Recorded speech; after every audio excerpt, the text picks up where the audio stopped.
আজি আমি অৱস্থান ধৰ্মঘট পালন কৰিছোঁ কিয়নো আমাৰ মাজত এতিয়া বহুতো ধৰণৰ সমস্যা আছে। এই সমস্যাৰ কাৰণে আমি আজি ইয়াত ওলাই আহিছোঁ। প্ৰথমতে আমাৰ বান গৰাখহনীয়া এইটো পাৰ্মানেণ্টলি বান গৰাখহনীয়াটো যাতে বন্ধ হয়, তাৰ সমস্যা সমাধান হয়। আমি চৰকাৰৰ লগত বহুতবাৰ কথা পাতিলোঁ। আমি বৈজ্ঞানিকভাৱে আমি উন্নত ধৰণৰ ব্ৰহ্মপুত্ৰৰ মানে ইপাৰ সিপাৰ আমি মাথাউৰি দিবলৈ তেওঁলোকৰ লগত কথা পাতিছিলোঁ, কিন্তু আজিলৈকে এইটো হৈ পোৱা নাই। সেইকাৰণে আমি কৈছোঁ অসমৰ বানপানীত আজি বহুতো গাঁও আৰু অঞ্চল এনেকৈ ধ্বংস হৈ গৈছে। এই ধ্বংসটো কেনেকৈ আমি ৰোধ কৰিব পৰা যায়, এইটোৰ কাৰণে অসমৰ বানপানীটো যাতে ৰাষ্ট্ৰীয় সমস্যা হিচাপে যাতে স্বীকৃতি পায় আমি চৰকাৰক জনাব বিচাৰিছোঁ।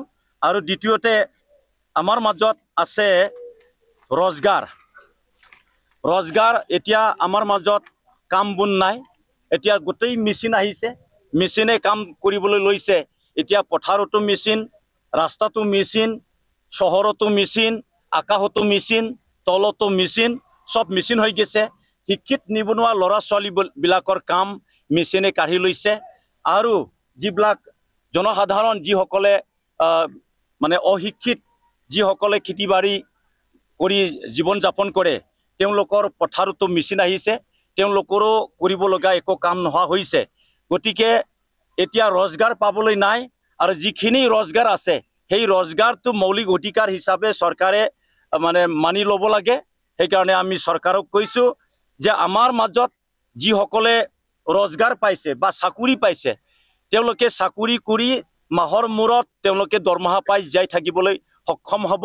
আৰু যিসকলে চাকৰি নাপায়, ৰজগাৰ নাই যাৰ লগত, তেওঁলোকক চৰকাৰে অনতি পলমে তেওঁলোকক ৰজগাৰ হিচাপে প্ৰতি মাহে 11,900 টকাকৈ ৰজগাৰৰ হিচাপে তেওঁলোকে বেতন দিব লাগে। এইটো আমি ডিমাণ্ড কৰিছোঁ। আৰু লগতে আমাৰ মাজত আছে যিসকল মহিলাসকল, বঞ্চিত মহিলাসকলক, যিসকলে অৰুণোদয় আঁচনি পোৱা নাই, যিসকলে তেওঁলোকৰ লগতে আকৌ কিষাণ সন্মান নিধিৰ পইচা যিসকলে পোৱা নাই, তেওঁলোককো, যিসকল বঞ্চিত মানে মহিলা, তেওঁলোকক অনতি পলমে ছাৰ্ভে কৰি পেলাই যিবিলাক পোৱা নাই তেওঁলোকক অৰুণোদয় আঁচনি দিয়াৰ ব্যৱস্থা কৰিব লাগে। অৰুণোদয় আঁচনি অকল 1250 হ'ব নালাগে। অৰুণোদয় আঁচনি মিনিমাম 4,000 টকা হ'ব লাগে। আমি 4,000 টকা প্ৰতিটো বঞ্চিত মহিলাসকলক অৰুণোদয় আঁচনি দিয়াবৰ কাৰণে আমি লাগি আছোঁ। তাৰপিছত আছে 4 নম্বৰত কৃষকসকলৰ কাৰণে কিষাণ সন্মান নিধিৰ পইচা প্ৰতি মাহে 500 টকাকৈ দি আছে। এইটো তেওঁলোকে সকলোকে দিব লাগে আৰু এইটো ৰেগুলাৰ দিবৰ কাৰণে আমি চৰকাৰক প্ৰেছাৰ জনাইছোঁ। লগতে আমাৰ মাজত মানে জিল্লাই অসমৰ বিভিন্ন জিলাত উচ্ছেদ অভিযান চলাই আছে চৰকাৰে। কিছুমান জায়গাত জাতিৰ নামত উচ্ছেদ কৰিছে, কিছুমান জায়গাত ধৰ্মৰ নামত উচ্ছেদ কৰিছে, কিছুমান জায়গাত কি কৰিছে যে আদানীক মাটিটো গতাই দিবৰ কাৰণে তেওঁলোকে জাগাখিনি খালী কৰি পেলাই এই মাটি তেওঁলোকে আদানীক গতাই দিব বিচাৰিছে। গতিকে আমি প্ৰতিবাদ জনাইছোঁ যে আমাৰ মাটি, বিটিআৰৰ মাটি হওক বা অসমৰ মাটি হওক, আদানীক গতাব নালাগে। আৰু আমি চৰকাৰক উপদেশ দিছোঁ, যদিহে তেওঁলোকে টাৰ্মেল প্ৰজেক্টৰ কাৰণে যদি মাটি লাগে, তেতিয়াহ'লে তেওঁলোকে ব্ৰহ্মপুত্ৰৰ পাৰত গৈ পেলাই, য'ত ব্ৰহ্মপুত্ৰৰ পানীয়ে মানে অভাৰফ্ল' হৈ পেলাই ঘৰ বাৰী নষ্ট হৈ যায়, তেনেকুৱা জাগাত চৰকাৰে তাত মাথাউৰি দি দিয়ক সুন্দৰকৈ বৈজ্ঞানিকভাৱে। মাথাউৰি দিয়াৰ পিছত তাতে খালী মাটি যিখিনি আছে এইখিনি মাটি তেওঁলোকে মাটি পুৰাই পেলাই তাতে টাৰ্মেল প্ৰজেক্টটো বহাই দিলে আমি বেছিকৈ ভাল পাম।